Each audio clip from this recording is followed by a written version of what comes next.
எல்லோருக்கும் இனிய மாலை வணக்கம் மக்களே. இது உங்கள் கவலைப்படுவதை நிறுத்துங்கள் நிகழ்ச்சி யூனிவர்சல் ஆலயத்திலிருந்து. கண்டிப்பா இந்த நாள் நம்ம எல்லோருக்குமே ஒரு மிக முக்கியமான விசேஷமான ஒரு நாளா இருந்தது. குறிப்பாக சென்னையிலே, தமிழ்நாட்டிலே, ஏன் இந்தியாவினுடைய எல்லா இடங்களிலேயும் விசுவாசிக்கிறேன். தேவனுடைய ஆவி தாமே நம்முடைய தேசத்தை அவருடைய நல்ல சித்தத்தின்படி நடத்தி செல்வார். கண்டிப்பாய் உங்களுடைய வாழ்க்கை மேன்மேலும் அவருக்கு உயிருள்ள சாட்சியாய் மாறும். எனவேதான் தொடர்ந்து நாம் ஜெபத்திலே தரித்திருக்க வேண்டும். தொடர்ந்து விசுவாசத்திலே நிலைத்திருக்க வேண்டும். அவருடைய சித்தம் நம் வாழ்க்கையிலே செய்யப்படும்படியாய் இன்றும் கூட இரவு ஒரு ஆசீர்வாதமான மாபெரும் விடுதலின் கூட்டம் எல்லா யூனிவர்சல் ஆலயங்களிலே நடைபெற்றது. அப்படியான ஒரு சாட்சியை தான் இந்த நிகழ்ச்சியினுடைய தொடக்கத்திலே நான் உங்களுக்கு முன்வைக்க விரும்புகிறேன். எப்படி இந்த வார நாட்கள் முழுவதும், குறிப்பாய் திங்கள் முதல் வியாழன் இரவு வரை ஆவிக்குரிய அடையாளங்களுடைய பாதிப்பை பார்த்த நீங்கள், அதாவது ஆவிக்குரிய விதத்துல பாதிக்கப்பட்ட ஒருத்தருடைய வாழ்க்கை எப்படிப்பட்ட அறிகுறிகளா அடையாளப்படுத்தப்படுகிறது. இப்படிப்பட்ட ஆவிக்குரிய பாதிப்போடு வந்த இந்த நபர் ஆலயத்துல தேவனுடைய சக்தியினால் தொடப்பட்டார், விடுதலையாக்கப்பட்டார். இந்த அற்புதமான சாட்சியை நான் உங்களுக்கு முன்வைக்க விரும்புகிறேன் இந்த நேரம். காரணம், அநேக மக்கள் மன அழுத்தத்துக்குள்ள தள்ளப்படுகிறார்கள். சில சூழ்நிலைகள் பல பேரால் மீண்டு வர முடியவில்லை. நான் நம்புகிறேன் கண்டிப்பாய் இந்த சாட்சி உன் அநேகருக்கு ஒரு விழிப்புணர்வை ஏற்படுத்த முடியும். எனவே கூர்ந்து கவனிகள். விசேஷமாய் முதல் தடவையாய் இந்த இரவு இந்த நிகழ்ச்சியை பார்க்க நேரிட்டிருந்தால் இந்த சாட்சியின் மூலமாய் கண்டிப்பாய் தேவன் உங்களுக்கு வாய்ப்பு கொடுக்கிறார். மக்களே, என்னுடைய பெயர் கத்தியானி. என்னுடைய அன்பின் வாழ்க்கையின் பிரச்சனையினால நான் தற்கொலையின் முயற்சி எடுத்தேன். எனக்கு அந்த தருணத்தில் 22 வயது. எனக்கு ஒரு சின்ன பெண் இருந்தா. எனக்கும் என் கணவருக்கும் உறவானது சரியா இல்லாமல் இருந்தது. எப்பொழுதும் வாக்குவாதம், சண்டைகள் இருக்கும். நான் தனிமையில் இருப்பேன். இதன் காரணமாக எனக்கு மன அழுத்தம் ஜாஸ்தியாச்சு. அதனால் நான் என்னை தற்கொலைக்கு முயற்சி எடுத்தேன். நான் தனிமையில் இருக்கும் பொழுது என்னுடைய மகள் தூங்கிட்டு இருப்பா. நான் இறந்துடணும், நான் செத்துடணுங்கிற எண்ணங்கள் எனக்குள்ளாக பலமாக ஒழிச்சிட்டு இருந்தது. நான் ரொம்பவும் தனிமையில் இருந்தேன். எனக்கு யாருமே இல்லாத காரணத்தினால நான் எதையாவது செஞ்சு என்னை மறுச்சிக்கணும்னு நான் யோசிச்சுக்கிட்டே இருப்பேன். அந்த தருணத்தில் என் மகளுக்கு 1 வயது இருக்கும். நான் அவளை தூங்க வச்சுட்டு பாத்ரூம் போயிட்டு இருக்கிற எல்லா மாத்திரையும், எனக்கு எத்தனை மாத்திரை இருக்கும்லாம் தெரியாது, ஆனால் எல்லா மாத்திரையும் ஒன்று ஒன்றா எடுத்து நான் போட்டுப்பேன். அதன் பிற்பாடு எனக்கு வயிற்றில் மிக பயங்கரமான வலி உண்டாச்சு. அதன் பிற்பாடு நான் மயக்கம் அடைஞ்சிட்டேன். நான் நினச்சேன், ஏன் நான் இப்படி இருக்கேன்? என்னுடைய வாழ்க்கையில் நடக்கிற பிரச்சனையை என் குடும்பத்தாருக்கும் சொல்ல விரும்பல, நான் யாருக்கும் சொல்ல விரும்பல, எனக்கு மட்டுமே வச்சுக்க விரும்பின, நான் மறிச்சுக்கணும்னு நினச்சேன். ஒரு நாள் என்னுடைய மச்சினிச்சி என்னை ஆலயத்துக்கு கூட்டிகிட்டு வந்தாங்க. அந்த தருணத்தில் நான் வந்து ரொம்ப கவனமாக எடுத்துக்கல. அவங்க கூப்பிட்டாங்கன்ட்டு நான் கடமைக்கு தான் வந்தேன். பாஸ்டர் சொல்கிறதெல்லாம் கேட்பேன். ஆனால் நான் வீட்டுக்கு போன பிற்பாடு பாஸ்டர் என்ன சொல்கிறாரோ அதற்கு எதிர்மறையாக தான் யோசிச்சுக்கிட்டு இருப்பேன். ஆலயத்துக்குள்ளே நான் பலமாக உணர்வேன், ஆனால் வீட்டுக்கு போன பிற்பாடு முற்றிலுமாக வித்தியாசமாக உணர்வேன். ஆனால் இன்னைக்கு நான் இது ரொம்பவும் கவனமாக எடுத்துக்கொண்டேன். நான் தண்ணீரில் ஞானஸ்தானம் எடுத்துக்கொண்டேன். நான் தொடர் சங்கிலி ஜபங்கள் எல்லாவற்றையும் செய்ய ஆரம்பித்தேன். இன்னைக்கு இந்த தருணத்தில் என்னுடைய சிந்தனையானது வேறப்பட்டிருக்கு. நான் ரொம்ப பலமாக இருக்கேன். ஏன்னா நான் தேவனுடைய வார்த்தைக்கு செவி கொடுத்தேன், கீழ்ப்படிஞ்சேன். தற்கொலை மட்டும்தான் நம்முடைய வாழ்க்கைக்கான முடிவு கிடையாது. தேவன் ஒருத்தர் இருக்காரு, அவர் தான் நம்மளுடைய வாழ்க்கையின் முடிவாக இருக்காரு. என்னுடைய கணவர் குடிப்பழக்கத்தை நிறுத்தணுங்கிறதுக்கான தொடர் சங்கிலி ஜபத்தை நான் செஞ்சேன். இப்போ அவர் குடிப்பழக்கத்திலிருந்து விடுதலையாக்கப்பட்டிருக்காரு. இனிமேலும் குடிக்கிறது கிடையாது. நான் அவரை முன்பாகவே ஆலயத்துக்கு அழைச்சிருந்தேன், ஆனால் அவர் வர விரும்பலை. ஆனால் தொடர் சங்கிலி ஜபத்தின் பலனா அவரே ஆலயத்துக்கு வர ஆரம்பிச்சிட்டாரு. அவரை போய் நான் தொடர்ந்து கூப்பிடணுங்கிற அவசியமும் இல்லை. இப்போ தேவன் என்னுடைய திருமணத்தை ஆசீர்வதிச்சிருக்காரு. இப்போ நாங்கள் சந்தோஷமாக இருக்கோம். என் கணவர் முன்பை போல கிடையாது. அவர்கிட்ட நான் முன்னேற்றத்தை பார்க்குறேன். நாங்கள் ஒருத்தருக்கு ஒருத்தர் மரியாதை கொடுத்துக்கிறோம், நிறைய பேசுகிறோம். அவர் இனிமேலும் என்னை தனியா விட்டுட்டு போறது கிடையாது. அவர் என் கூட வீட்டில் இருக்காரு. நான் என் கணவர் கூடயும் என்னுடைய பிள்ளைகளோடையும் மிகவும் சந்தோஷமான வாழ்க்கையை பெற்றிருக்கேன். ஆவிக்குரிய தாக்கங்கள் இன்றும் பரவலாய் மக்கள் மத்தியிலே காணப்படுகிறது. காரணம், இந்த பரபரப்பான உலகத்துல பிரச்சனைகளை குறித்து அதிகமாய் நம்ம யோசித்துக் கொண்டிருக்கிற நேரம், அன்றாட வாழ்க்கையினுடைய போராட்டங்களுக்கு மட்டுமே ஒவ்வொரு நாள் வாழ்க்கையை வாழ்வது எப்படி, ஒரு நாள் எப்படி என் வாழ்க்கையில முன்னோக்கி செல்ல முடியும் அப்படின்னு நம்ம அதிகமா யோசிக்கிற இந்த நாட்கள்ல நம்ம முக்கியமானதை தவற விட்டு விடுகிறோம்.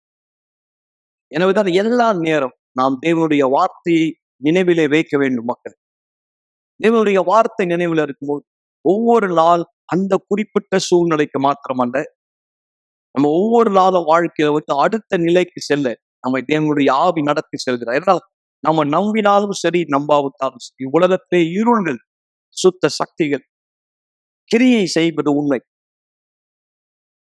உள்ள கசப்பான எண்ணத்தினால, விருப்புணர்ச்சினால, பயத்தினால, கவலையினால, இல்ல கடும் கோபத்தினால, அல்லது ஒரு நம்பிக்கை துரோகத்தினால பாதிக்கப்படுகிற மக்கள் எத்தனை பேர்?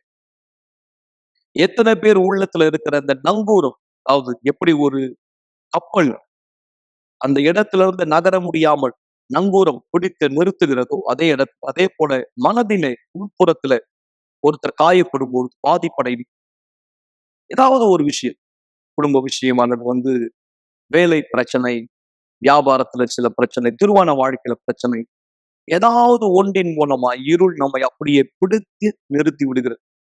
இந்த நேரம் கூட யார் நீங்கள் என்னோட இந்த நிகழ்ச்சியில இணைந்திருக்கிறீங்களோ, ஒருவேளை உங்க வாழ்க்கை இப்படிப்பட்ட ஒரு சூழ்நிலையில இருக்கிறதா? நீங்க ஒரு இடத்துல நிறுத்தப்பட்டதை போல ஒரு வாழ்க்கையினுடைய ஒரு குறிப்பிட்ட கட்டத்தை தாண்டி செல்ல முடியாதவராய் உணர்கிறீர்களா? விசேஷமாய் உங்களுக்காய் இந்த நேரம் தேவன் பேசுகிறார். அந்த நங்கூரம் நீக்கப்பட்டால் ஒழிய எப்படி கப்பல் நகராதோ, உட்புறத்துல இருக்கிற அந்த பாதிப்பு நீக்கப்பட்டால் ஒழிய நீங்க முன்னோக்கி செல்வது கடினம். எனவேதான் விசேஷமாய் தேவன் தாமே உங்களுக்கு இந்த அழைப்பு கொடுக்கிறார். நீங்கள் எங்களோடு இந்த ஞாயிறு இணைய காலை 9:30 மணி. நாம் இதை குறித்து தொடர்ந்து பேசுவோம். முதலாவது சாட்சியை கூர்ந்து கவனிக்கலாம். என் பேர் சமந்தா மார்டின்ஸ். குழந்தை பருவத்தில் ஏற்பட்ட மன அழுத்தத்தின் காயங்கள் எனக்குள்ளே இருந்தன. என்னுடைய குழந்தை பருவத்தின் பிரச்சனை எல்லாமே நர்சரி பள்ளிக்கூடத்துல படிக்கும் பொழுதுதான். ஏன்னா நான் 3 மாத குழந்தையா இருக்கும் போது என்னுடைய உதட்டுல ஏதோ கட்டி மாதிரி இருந்தது. அதுக்கான அறுவை சிகிச்சை நடைபெற்றது. அதுக்கான தழும்பு அந்த இடத்துல இருந்துட்டே இருந்தது. நான் பிறந்த பொழுது எங்க அப்பா என்னை ஏத்துக்கல, என்னை புறக்கணிச்சாரு. இது எல்லாத்தையும் வச்சு பசங்க என்ன கிண்டல் செய்வாங்க, கேலி செய்வாங்க, பேர் சொல்லி கூப்பிடுவாங்க.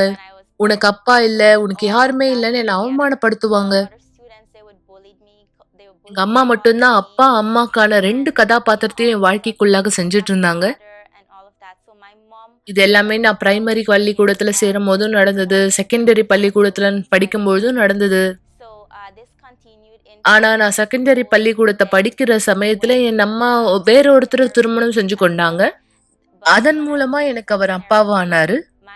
அவர் எப்பொழுதும் குடிப்பழக்கத்துக்கு அடிமையா இருந்தாரு. சில நேரத்துல புகைப்பிடிப்பாரு. தேவையில்லாத காரியத்துக்காக 2 பேரும் பயங்கரமா வாக்குவாதம் செய்யக்கூடியவங்களா இருந்தாங்க.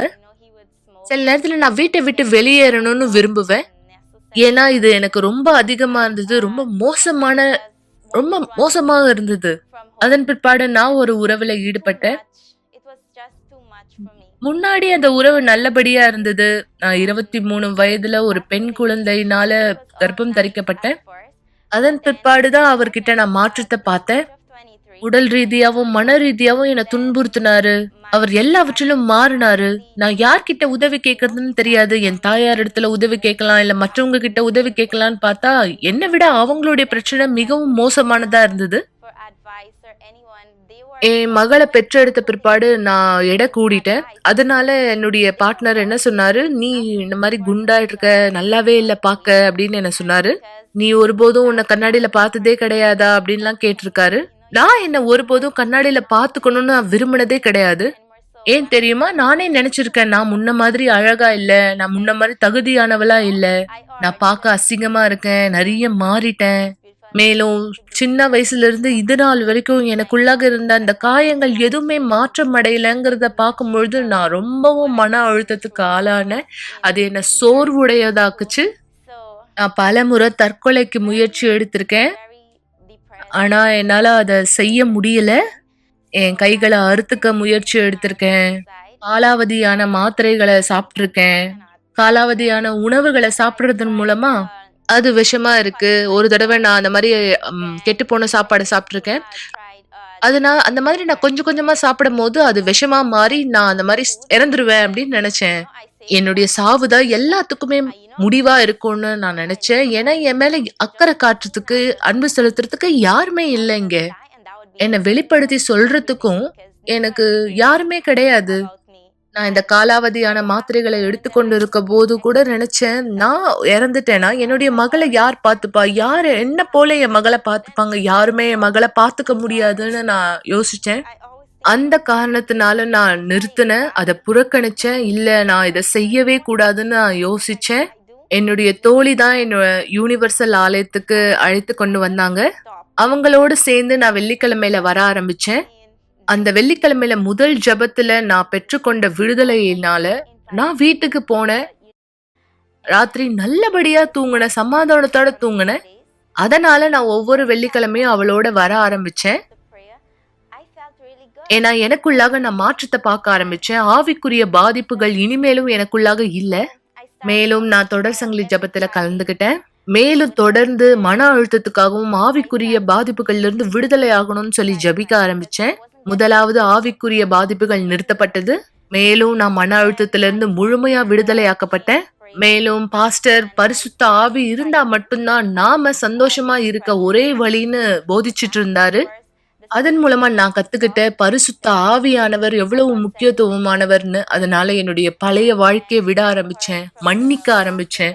என்னுடைய பழைய சிந்தனைகள விட ஆரம்பிச்சேன். எல்லாமே போகட்டும்னு விட்டுட்டேன். நான் கீழ்ப்படிய ஆரம்பிச்சேன். பாஸ்டர் என்னெல்லாம் சொல்றாங்களோ அது எல்லாத்தையும் செய்ய ஆரம்பிச்சேன். ஏன்னா நான் இதத்தான் விரும்புறேன். நான் சந்தோஷமா இருக்க விரும்புறேன். நான் சந்தோஷத்துல களி கூற விரும்புறேன். பூரிக்க விரும்புறேன். ஏன்னா இந்த சந்தோஷம் என் வாழ்க்கையில ஒரு நாள் கூட இருந்தது கிடையாது. மேலும் சமாதானம், சந்தோஷம் இது எல்லாத்தையும் என் வாழ்க்கையில நான் ஒருபொழுதும் பார்த்ததே கிடையாது. அதனால தான் நான் ஜெபிக்க ஆரம்பிச்சேன். 6 மணிக்கு அதிகாலையில ஜெபிச்சேன். 3 மணிக்கு ஜெபிச்சேன். 9 மணிக்கு, 3 மணிக்கு ஜெபிக்க ஆரம்பிச்சேன். கூட்டங்கள்ல கலந்துக்க ஆரம்பிச்சேன். நான் எல்லாவற்றையும் செய்ய ஆரம்பிச்சேன். ஏன்னா எனக்கு பரிசுத்த ஆவியானவரின் அபிஷேகம் வேணும். அதனால என் வாழ்க்கை எல்லாவற்றையும் அர்ப்பணிச்சேன். எல்லாவற்றையும் பண்ணேன். ஒரு ஞாயிற்றுக்கிழமை காலையில நான் பரிசுத்த ஆவியினுடைய அபிஷேகத்த பெற்றுக்கொண்டேன். அந்த இடத்துல நான் எல்லாவற்றையும் ஊற்றுனேன். நான் தேவனிடத்துல சொன்னேன், தேவனே நான் எல்லாவற்றையும் கைவிட்டேன். நான் எல்லாவற்றையும் உங்ககிட்ட குடுத்துட்டேன். இந்த உலகத்த சார்ந்த எதுவும் எனக்கு வேண்டாம். நீங்க மட்டும் தான் என்ன சந்தோஷப்படுத்த முடியும். உங்க ஆவிய பெற்றுக்கொள்றதுக்காக நான் எத வேணா இழப்பேன். என்னுடைய என்னுடைய வேலை, என்னுடைய எதிர்காலம் எதுவா இருந்தாலும் சரி. இன்னைக்கு நீங்க பாக்குற இந்த சமந்தா இனிமேலும் மன அழுத்தத்துக்குரிய பெண்ணா இல்ல. நான் எப்பொழுதும் சந்தோஷமா இருக்கேன். என்ன சுற்றி இருக்கிறவங்களையும் நான் சந்தோஷப்படுத்துறவளா இருக்கேன். இன்னைக்கு எனக்குள்ள சமாதானம், சந்தோஷம், அன்பு எல்லாமே இருக்கு. இதன் மூலமா மத்தவங்களுக்கும் என்னால உதவி செய்ய முடியுது. நான் கஷ்டப்பட்ட மாதிரியே யாரெல்லாம் கஷ்டப்படுறாங்களோ அவங்களுக்கு உதவி செய்யறதுல எனக்கு மிகுந்த சந்தோஷத்தை அளிக்குது. நான் பேசிக் கொண்டிருந்த இந்த வார்த்தை, நீங்கள் கேட்ட இந்த சாட்சி, முன்பு கேட்ட சாட்சி எந்த அளவுக்கு உண்மை என்பதை யோசி. எனவேதான் ஆண்டவராக இயேசு கிறிஸ்து தாமே சொன்னார், எல்லா காவலோடும் இருதயத்தை காத்துக்கொள்ளு. எல்லா காவலோடும் இருதயத்தை காத்துக்கொள்ளுங்க. அந்த ஆண்டவர் கொடுத்த ஆலோசனைக்கான காரணம் என்ன? எப்படி இந்த நங்கூரம் இந்த கப்பலை நகர விடுவதில்லை, அதே போல இருதயத்துக்குள்ள இருக்கிற பாதிப்புகள் உங்களை வாழ்க்கையில முன்னோக்கி செல்ல விடா. எத்தனை பேர் திருமண வாழ்க்கை சிதைந்து போன ஒரு நிலைமையில இருக்கு. எத்தனை உறவுகள் முறிக்கப்பட்டிருக்கிறது. எத்தனை பேர் விவாகரத்து அப்படின்ற ஒரு முடிவுக்கு சென்று விவாகரத்தும் பெற்று விட்டார். மனதளவுல ஏற்பட்ட காயம், திருமணத்துல ஏற்பட்ட பிளவுகள், கண்டிப்பா இவை எல்லாமே இருளின் கிரியை. நிச்சயமாய் கெட்ட பழக்கத்தினால, மனஸ்தாபத்தினால இது ஏற்பட்டிருக்கலாம். ஆனால் பின்பாக ஒரு இறுதி வேலை செய்யும். என்னால் உங்களுக்கு அதை நிரூபிக்க முடியும். மக்கள், நீங்கள் தேவனுக்கு அனுமதி கொடுத்தால் விவாகரத்துக்கு செல்ல வேண்டியதில்லை. வாழ்க்கை பிரிக்கப்பட வேண்டியது. ஆண்டவர் தாமே அங்கே இரு தரப்பினருக்கும் ஆலோசனை கொடுக்க முடியும். இருவரும் மனதளவுல ஏற்பட்ட பாதிப்பிலிருந்து வெளியே வரும்போது, அந்த மனஸ்தாபங்கள் மறையும் போது உறவு மீண்டும் தொடர முடியும். இந்த அதி அற்புதமான சாட்சி தான் இந்த நேரம் நான் உங்களுக்கு முன்வைக்க விரும்புகிறேன். ஒவ்வொரு விளக்கங்களை கூர்ந்து கவனிங்கள். இது இது இயற்கைக்கு அப்பாற்பட்ட ஒரு விஷயமா கூட உங்களுக்கு தோன்றலாம். அதுதான் அதிசயம். இயற்கைக்கு அப்பாற்பட்டது தேவன் செய்கிறார். எந்த நீதிபதி அவர்களுக்கு விவாகரத்தை அனுமதித்தாரோ அதே நீதிபதி ஆச்சரியப்பட்டார். எப்படி இந்த தம்பதியர் மீண்டும் இணைய தீர்மானித்திருக்கிறார். பரிசுத்த ஆவி அருமையானவர். நீங்க உங்க உள்ளத்துக்குள்ள அவருக்கு அனுமதி கொடுத்தால் அந்த காயத்தை நீக்கி, இந்த பாதிப்பை நீக்கி, புதிதான இருதயத்தை அவர் கொடுக்கிறார். கசப்புகளை நீக்கி, பிரிந்த இந்த வாழ்க்கை, முடிந்ததாய் கருதப்பட்ட வாழ்க்கை மீண்டும் கட்டப்பட்டது. மனுஷனால் கூடாது, தேவனால் கூடும். சாட்சியை கூர்ந்து கவனிங்கள். எல்லா விளக்கங்களை கவனிங்கள். நாம் இந்த சாட்சியை தொடர்ந்து ஜெபத்திலே ஒன்றிணையலாம். சண்டைகள், போலீஸ் ஸ்டேஷனுக்கு போறது, ஒரு மாதத்துல 10 கிலோ எடையானது குறைஞ்சு, எதெல்லாம் 13 வருஷம் நடக்கலையோ 13 வருட திருமணம் 3 மாதத்துல எல்லாமே முடிஞ்சது.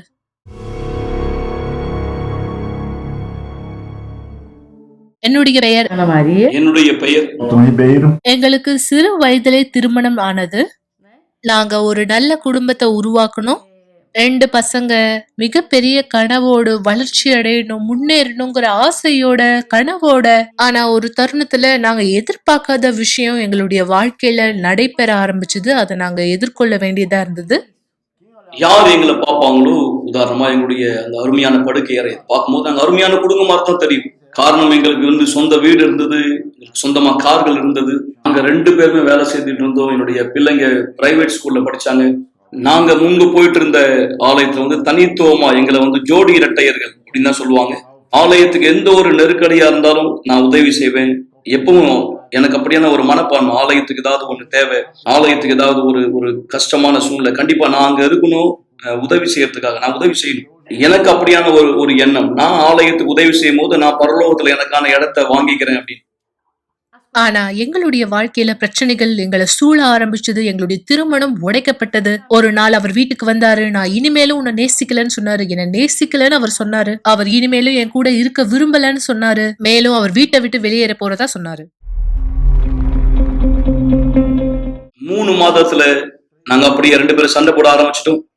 ஒரு பெண் என் வாழ்க்கையில நுழைந்தால் நான் அவளோட உறவுல ஈடுபட ஆரம்பிச்சேன். அந்த அளவுக்கு நான் தொலைஞ்சு போகணும். நான் மாறிட்டேன். என் வீட்டை விட்டு வெளியே வந்துட்டேன். என் பசங்களையும் என் குடும்பத்தையும் நான் சுத்தமா மறந்துட்டேன்.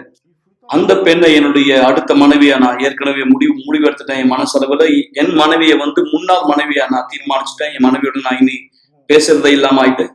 என்னுடைய மனைவியை முன்னாள் மனைவியா நான் கருத ஆரம்பிச்சுட்டேன். நேரடியான பேச்சுவார்த்தையா இருக்காது. நான் என் வக்கீல் கிட்ட பேசுவேன், என் மனைவி அவங்க வக்கீல் கிட்ட பேசுவாங்க. வக்கீல் மூலமா தான் நாங்க ஒருத்தர் பேசிக்கிட்டோம். இந்த எல்லா பிரச்சனைகள் மத்தியில என் வீட்டை காட்டிலும் ரொம்ப சின்ன சின்ன வீட்டுல நான் வீட்டு வேலைக்காரியான அந்த நபருடைய வீட்டு டாய்லெட்டை நான் அழுத்துக்கிட்டே சுத்தம் செய்வேன். அது ரொம்ப கஷ்டமா இருந்தது.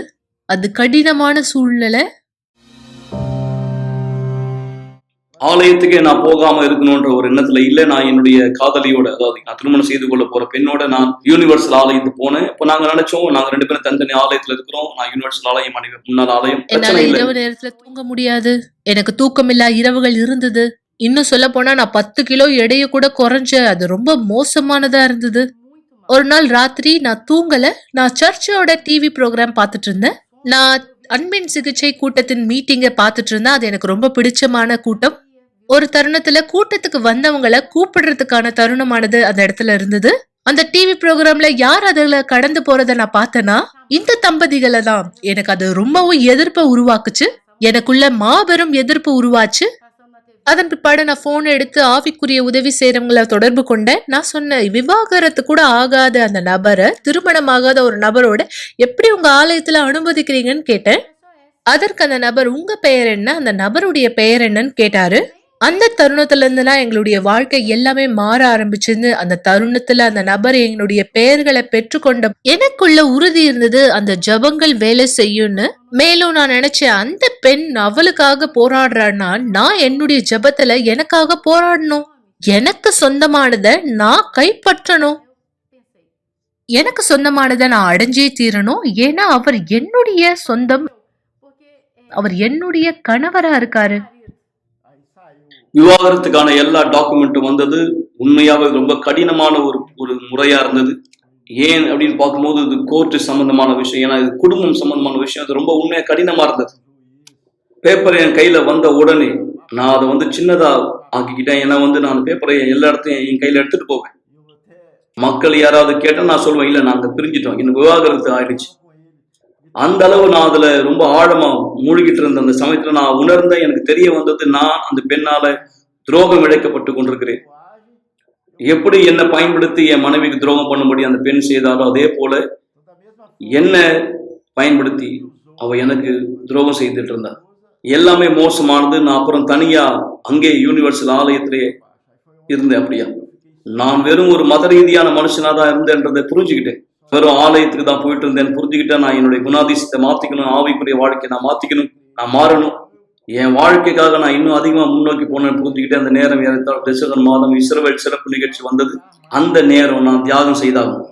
தேவனை நோக்கி என் குணாதிசயத்துக்காக நான் திரும்பணும். அப்போ உண்மையா என் குணாதிசயம் தேவனை நோக்கி திரும்பும்படி சிறப்பு நிகழ்ச்சியுடைய நேரம் வந்தது. அப்ப நான் கேட்டேன், நான் என்ன தியாகம் செய்ய போறேன், என்கிட்ட என்ன இருக்கு தியாகம் செய்ய. அந்த நேரம் என்கிட்ட வெறும் ஒரு கார் தான் இருந்தது. அந்த காரை நான் தியாகமா கொடுக்கறதுக்கு தீர்மானிச்சேன்.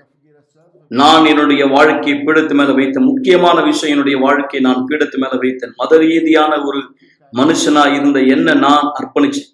எந்த ஒரு குணாதிசயம் இல்லாத ஒரு மனுஷனா இருந்தேன் இல்லையா, அதை நான் கொண்டு வந்து பீடத்து மேல வச்சேன். நான் பீடத்து மேல ஏறினேன். நான் கேட்ட ஒரே ஒரு விண்ணப்பம் இதுதான். அந்த நேரம் ரட்சிப்பு, எனக்கு என் உண்மையான ரட்சிப்பு தேவை. நான் முன்னாடி நினைச்சிட்டு இருந்த மாதிரி இனி கிடையாது. விலை கொடுத்து வாங்குவது இல்லை. என் வாழ்க்கையில் எனக்கு பரிசுத்தாவி தேவை. நான் புரிஞ்சுக்கிட்டேன். நான் அந்த வாரம் எல்லா கூட்டங்களுக்கு போனேன். அந்த சமயத்துல நான் பரிசுத்தாவினுடைய அபிஷேகத்தை பெற்றுக்கொண்டேன். எனக்குள்ள இருந்த மத ரீதியான அந்த மனுஷன் மறைந்து விட்டான், சென்று விட்டான். நான் புரிஞ்சுக்கிட்டேன், நான் எதையும் விலை கொடுத்து வாங்க முடியாது. முக்கியமா என் ரட்சிப்பேன். அந்த நேரம் என்கிட்ட பொருள் ரீதியா எதுவுமே கிடையாது, ஒண்ணுமே கிடையாது. ஆனா எனக்குள்ள அந்த உறுதி இருந்தது. என் ரட்சிப்பு எனக்கு இப்போது கிடைத்திருக்கிறது. நான் ரட்சிக்கப்பட்டிருக்கேன். பரிசுத்தாவியோட நான் இழந்த எல்லாவற்றையும் நான் மீண்டும் திரும்ப பெற்றுக்கொள்வேன் அப்படின்ற உறுதி. என் வாழ்க்கையில எனக்கு இருந்த எல்லாமே, நிகழ்ந்த எல்லாமே, அதாவது எனக்கு உறுதியா தெரியும், எனக்கு அந்த நிச்சயம் இருந்தது, கண்டிப்பாய் நான் ஒரு புது வாழ்க்கையை கண்டிப்பாய் பெற்றுக்கொள்வேன். எப்படி நான் பெற போறேன் எனக்கு தெரியாது. ஆனா எனக்குள்ள கண்டிப்பா தெரியும், நான் நிச்சயமா அதை பெற்றிருப்பேன், அடைவேன். அந்த நேரம் அன்பின் சிகிச்சையின் கூட்டம் வந்தது. நான் எல்லா கூட்டத்துக்கும் தொடர்ந்து போவேன். நான் சந்தோஷமா இருந்தேன். நான் பாஸ்டர் கிட்ட பேச விரும்பினா, நான் இப்போ ஒழுங்காயிட்டேன், நான் இப்போ சரியாயிட்டேன்னு சொல்லி நான் பரிசுத்த ஆவியினுடைய அபிஷேகத்தை பெற்றுக்கொண்டேன். இப்போ ஒரே ஒரு காரியம் தான் இருக்கு நான் சரிப்படுத்தும்படி, மனைவியை மன்னிப்பது. அப்போ நான் என் மனைவி கிட்ட மன்னிப்பு கேட்கணும் அப்படின்னு எனக்கு சொல்லப்பட்டது. முற்றிலுமாய் நான் மன்னிக்கப்படும்படியாக நான் என்னுடைய மனைவி அன்பின் சிகிச்சை கூட்டத்துக்கு வரவேற்றேன். அதுக்கப்புறம் நான் போய் பாஸ்டர் கிட்ட பேசணும். எப்படி நான் சொல்றது, என் மனைவி கிட்ட நான் பேசுறது கூட இல்லை இனிமேல். நான் சொன்னேன் அந்த போதகர்கிட்ட, என் மனைவி கிட்ட நான் விவாகரத்து வாங்கும்போது கூட என் மனைவி கிட்ட நான் எந்த பேச்சுவார்த்தையும் வச்சுக்கல. நான் வக்கீல் மூலமா தான் எல்லாமே பேசுவேன். எப்படி நான் போய் இதை செய்யறது? போதகர் சொன்னார், போய் பேசு, ஏன்னா இப்போ உனக்கு பரிசுத்தாவினுடைய அபிஷேகம் இருக்கு. சொன்னார், நீ போ, அங்க அந்த இடத்துல உன் மனைவியை போய் நீ அழை, கூப்பிடு. நான் அப்படியா போனேன்.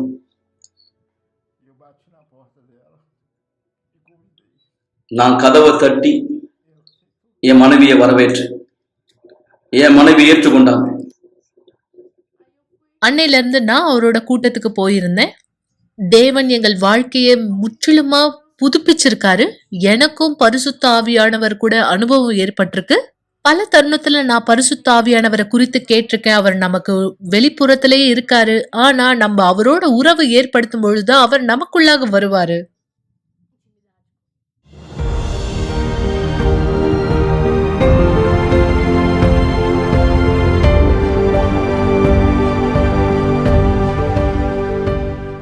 எங்களுடைய குடும்பத்துக்காக நாங்க பீடத்து மீது சென்று போராடினோம். எங்களுடைய முழு பலத்தோடு தேவன் எங்களுக்காக வச்சிருந்த ஆசீர்வாதத்துக்காக, அதாவது திருமண ஆசீர்வாதத்துக்காக நாங்க போராடினோம். அதே மாதிரி விவாகரத்தை கேன்சல் பண்ணி, ஆனா அது எல்லாமே அதே நீதிபதி முன்னிலையில தான் நம்ம செஞ்சாகணும். முன்னாடி இந்த விவாகரத்து எந்த முறைப்படி நடந்தது, அந்த விஷயங்கள்லாம், அந்த காரியங்கள்லாம் அந்த ஜட்ஜுக்கு தான் தெரியும். அந்த ஜட்ஜு நம்பல. எங்க வக்கீல் எங்க கிட்ட நாங்க 2 பேரும் சேர்ந்து இருக்கிற மாதிரியான ஒரு புகைப்படம் கேட்டார். எல்லாமே சரியா இருக்குன்னு சொல்லி, அப்பா எனக்கு அவர் அந்த சான்றிதழ் கொடுக்க முடியும்னு சொன்னார். அவர் என்னை தேடி வந்தாரு, என்கிட்ட சொன்னாரு, நாங்க பீடத்து மேல ஏறினோம், நாங்க ஒருத்தருக்கு ஒருத்தர் புரிஞ்சுக்கிட்டோம், ஆலோசனை பெற்றுக்கொண்டோம், இப்போ நாங்க திரும்பவும் திருமணம் செஞ்சுக்க விரும்புறோம். ஆமா, திரும்பவும் திருமணம் செஞ்சுக்க விரும்புறோம்னு சொன்னாங்க. ஏன்னா அவங்க திரும்பவும் திருமணம் செஞ்சுக்கணும்னா அவங்க நீதிபதி கிட்ட இருந்து அனுமதியை பெற்றிருக்கணும். நான் அவங்க கிட்ட சொல்லியிருந்தேன், விவாகரத்துக்கு வசூலிப்பேன், ஆனா திருமணத்துக்கு வசூலிக்க மாட்டேன். அவங்களுடைய திருமணத்துல ஒரு பகுதியா இருக்க விரும்பினேன். பல பேர் சொன்னாங்க, நீ பைத்தியக்காரி, திரும்பவும் அதே கணவரோட திருமணம் செஞ்சுக்கிறியான்னு கேட்டாங்க. ஆமா, நான் திருமணம் செஞ்சுக்கிட்டேன். ஆமா, அதே கணவரை திருமணம் செஞ்சுக்கிட்டேன். ஏன்னா முன்பை காட்டிலும் நாங்க இருவரும் இன்னும் பலமா இருப்போம்னு சொல்லிட்டு நாங்க அன்பின் சிகிச்சை கூட்டத்துல திருமணம் செஞ்சு கொண்டோம். இப்போ நாங்க விடுதலை செய்யப்பட்ட தேவனுடைய பிள்ளைகளா இருக்கோம். இன்னைக்கு என்னுடைய பிள்ளைங்க எல்லாரும் ஒற்றுமையா இருக்கிறாங்க. என்னுடைய மனைவி இனிமேல் என் மனைவியா மாத்திரமல்ல, எனக்கு ஒரு நல்ல ஒரு தோழியா, உடன் தோழியா இருக்காங்க. என்னுடைய பெயர் ஆனா மரியா. நான் 2 தடவை அதே கணவரோட திருமணம் செஞ்சு கொண்டேன். ஆனா இப்ப அவர் வித்தியாசமான கணவரா இருக்காரு. இன்னைக்கு மேரி ஒரு அர்ப்பணிக்கப்பட்ட மனைவியா இருக்காங்க. லாயர் அந்த சான்றிதழ்களை என்ன எழுதினாரோ சர்டிபிகேட்ல முற்றிலும் வித்தியாசமான ஒரு பெண்ணா இன்னைக்கு ஒரு அருமையான தாயா என் பிள்ளைங்களுக்கு இருக்காங்க. ஒரு மிக சரியான மனைவியா இன்னைக்கு இருக்கிறாங்க. முற்றிலும் மாற்றம் அடைந்த ஒரு மனைவியாக. நான் உன்னை நேசிக்கிறேன். நானும் உங்களை நேசிக்கிறேன். ஒரு கிளாஸ் தண்ணீரை ஆயத்தப்படுத்திக் கொள்ளுங்கள் அல்லது தொலைக்காட்சிக்கு அருகாமையிலே வாருங்கள். இந்த நேரம் உங்களுக்கான ஒரு சிறப்பு ஜெபத்தை நாம் செய்ய போகிறோம். நேற்றும் மீண்டும் என்றும் மாறாத என் ஆண்டவராகிய இயேசு, இந்த தருணத்திலே யாரெல்லாம் உள்ளத்துக்குள்ளே மிக பெரும் பாதிப்பில் இருக்கிறார்கள், திருமண வாழ்க்கை, குடும்ப உறவுகள், கசப்பான எண்ணங்கள், மன அழுத்தங்கள், சலிப்புகள், எதுவாயும் உம்மால் முடியாதது ஒன்றுமில்லை தேவன். நீ மட்டும்தான் இந்த அற்புதத்தை இந்த திருமணத்திலே, இந்த வாழ்க்கையிலே செய்ய முடியும். யாரெல்லாம் என்னோடு இந்த விசுவாச ஜபத்தில் இணைந்திருக்கிறார், இந்த தண்ணீரை பருகுதலின் மூலம் எல்லா உட்புற காயங்களை நீ சுத்தத்தால் திணிக்கப்பட்ட, விதைக்கப்பட்ட, பிடிக்கப்பட்டு கொண்டிருக்கிற அந்த வெறுப்புணர்வுகள், சப்புணர்ச்சிகள் மறையட்டும் தேவன். அதனால் முடியவில்லை என்று தன்னை பலவீனமான ஒருவராய் பார்க்கிற இந்த நபர் விடுவிக்கப்படுவார். இயேசு கிறிஸ்துவின் நாமத்தினால் இந்த ஜபத்தில் என்னோடு விசுவாசத்தை இணைக்கிற தம்பதியர்கள், பெற்றோர்கள், பிள்ளைகள், குடும்பத்தினர் எல்லோரையும் நான் ஆசை. அதையே நீ செய்வதற்காக உமக்கு நன்றி செலுத்துகிறேன். ஆண்டவராக இயேசு பெயரால் ஆமென். ஆசீர்வாதமான தண்ணீரை குடியுங்கள் மக்களை. தேவனுடைய சமாதானம் உங்களுக்கு இருக்கிறது. நாளை இரவு மீண்டும் நிகழ்ச்சி சந்திக்கும் வரை தேவனுக்கு அனைவரையும் ஆஸ்வதிப்பாரார். செல்வார்கள். ஒரு நாள் நீங்க கடைசியா இந்த உலகத்துல எழுந்துப்பீங்க. அந்த நாள் கடைசியான நாளா இருக்கும்.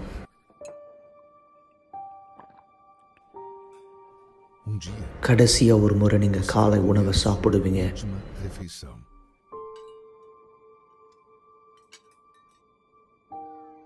ஒரு நாள் உங்க குடும்பத்தினுடைய முகத்தை கடைசியா நீங்க பார்ப்பீங்க.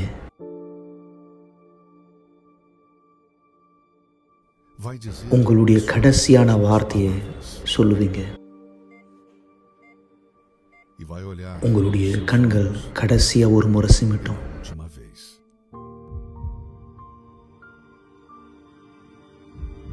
உங்க இருதய துடிப்பு கடைசியா ஒரு முறை துடிக்கும்.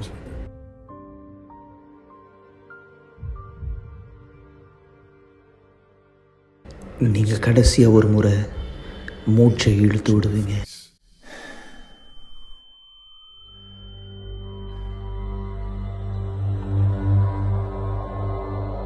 அந்த நேரம் உங்களுடைய ஆவிக்குரிய கண்களை திறக்கப்படும்.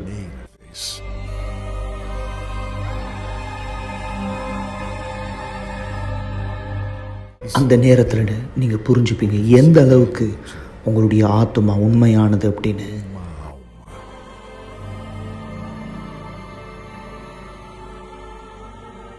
அந்த நாள் இந்த பூமியில நடந்தது எல்லாமே உங்களுடைய ஆத்மாவை காப்பாற்ற மட்டும் நீங்க புரிஞ்சுப்பீங்க. கடைசியா ஒரு முறை நீங்க அதை பார்க்குற நேரம் உங்க ஆத்மாவை வந்து கொண்டு போறது யாரு? அந்த நேரம் நீங்கள் யார்கிட்ட உங்கள் நேரத்தை கொடுத்தீங்களோ, யார்கிட்ட உங்கள் நாளை கொடுத்தீங்களோ, யார்கிட்ட உங்கள் விருப்பத்தை செஞ்சீங்களோ, யாரை நீங்கள் வணங்குனீங்களோ, இந்த வாழ்க்கையில் இது உங்களை பதட்டப்படுத்துதா இல்லை இது உங்களை உறுதிப்படுத்துதா? உங்கள் கடைசி நாள் இந்த பூமியில் உங்களுடைய முதல் நாளாக அமைய போது பரலோகத்தில் தேவனோடு சந்தோஷமா அல்லது நித்திய கால மரணம் நரகத்தில்?